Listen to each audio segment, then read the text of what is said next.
बिस्मिल्लाहिर्रहमानिर्रहीम। अस्सलाम वालेकुम डियर स्टूडेंट्स। आज हमने इन्वायरमेंटल हिस्ट्री के हवाले से एक नया टॉपिक करना है, जो कि टॉपिक का नाम है आवर कॉमन फ्यूचर। इसको 1987, इसको ना ब्रंटलैंड कमीशन रिपोर्ट भी कहते हैं। तो बेसिकली याद रखिए कि आवर कॉमन फ्यूचर जो है, जिसको ब्रंटलैंड कमीशन रिपोर्ट कहते हैं, ये यूनाइटेड नेशंस ने एक कमीशन बनाया था, जिसको commission on environment and development कहा जाता है। उसने ये रिपोर्ट जो है 1987 में पब्लिश की थी। बेसिकली इस रिपोर्ट का जो मेन टारगेट था या एम था, वो ये था कि तमाम नेशंस जो हैं, उनके अंदर मल्टीलैटरलिज्म और इंटरडिपेंडेंस जो है, ठीक है जी, वो इंट्रोड्यूस करवाई जाए, ताकि वो सस्टेनेबल डेवलपमेंट के हवाले से काम कर सकें। तो ये basically you can say that कि इसका जो टारगेट था वो था, that was the multilateralism and interdependence of Nations in search of sustainable development. अच्छा, ये चीज़ ध्यान में रखें, जो चूंकि पहले यूनाइटेड नेशन कॉन्फ्रेंस हो चुकी थी, तो ये जो रिपोर्ट है उसने उसी की स्पिरिट को रिकैप्चर किया था, ह्यूमन डेवलपमेंट और एनवायरनमेंट के हवाले से, जिसको स्टॉकहोम कॉन्फ्रेंस कहते हैं। जिसमें पॉलिटिकल डेवलपमेंट के और इन्वायरमेंटल कंसर्न्स को इंट्रोड्यूस करवाया गया था। बेसिकली जो आवर कॉमन फ्यूचर है, इस रिपोर्ट ने इन्वायरमेंटल इश्यूज को एक पॉलिटिकल एजेंडा के तौर पे प्रेजेंट करने में हेल्प किया था। बेसिकली इसका जो एम था वो ये था कि इन्वायरमेंट और डेवलपमेंट को एज ए होल डिस्कस किया जाए। सो बेसिकली इसको सेपरेटली की बजाय इसको एज ए होल डिस्कस किया जाए। That was the basic aim of this our common future.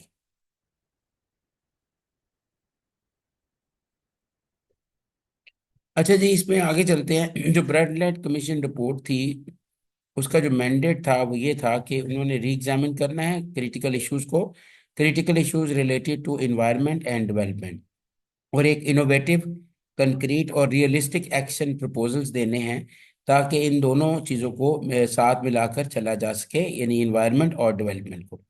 इसके अलावा इंटरनेशनल कोऑपरेशन को स्ट्रेंथन करना है इन्वायरमेंट के हवाले से और डेवलपमेंट के हवाले से, और कोऑपरेशन के हवाले से नए जो मैकेनिज्म्स हैं उनको सॉर्ट आउट करना है, और जो एग्जिस्टिंग पैटर्न्स हैं उनको हमने ब्रेक करना है, और जो चेंज रिक्वायर्ड है उस हवाले से हमने काम करना है, चेंज की तरफ हमने जाना है। तो ये बेसिकली ये इसका जो था मैंडेट जो था इस कमीशन का ये था। इसके बाद ये था कि कमिटमेंट लेवल्स के हवाले से ये चीज़ बेसिकली।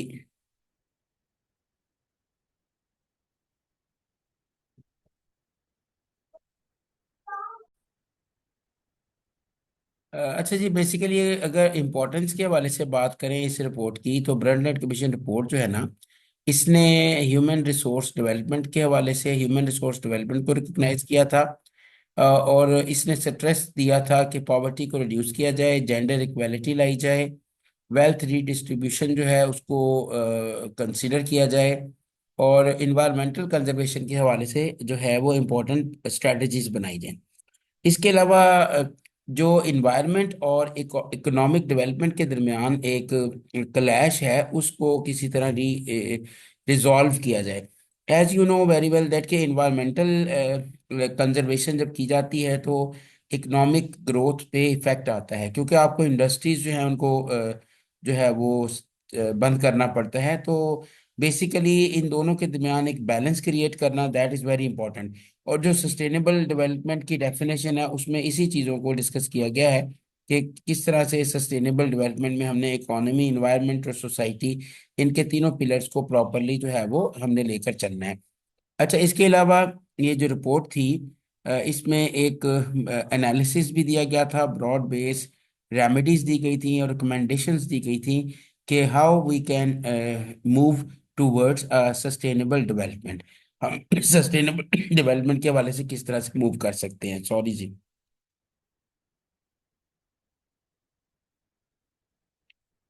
अच्छा, इसके अलावा इस डॉक्यूमेंट में, यानी इस रिपोर्ट में, मल्टीलैटरलिज्म का कॉन्सेप्ट था, इंटरडिपेंडेंस का कॉन्सेप्ट था कि नेशंस जो हैं वो मिलकर सस्टेनेबल डेवलपमेंट के लिए काम करें। और ये डॉक्यूमेंट था, इसने जो हमारा अर्थ समिट हुआ 1992 में, जिसको रियो डिक्लेरेशन भी बोलते हैं, उसकी एक बुनियाद रख दी थी। और उसमें जो सस्टेनेबल डेवलपमेंट पे डिस्कशन हुई है, तो ये ब्रेंटलैंड रिपोर्ट की जो डेफिनेशन थी सस्टेनेबल डेवलपमेंट की, फर्दर डिस्कशन जो है वो उसी के हवाले से की गई है। तो that was basically the importance of Brundtland commission report. ठीक है जी।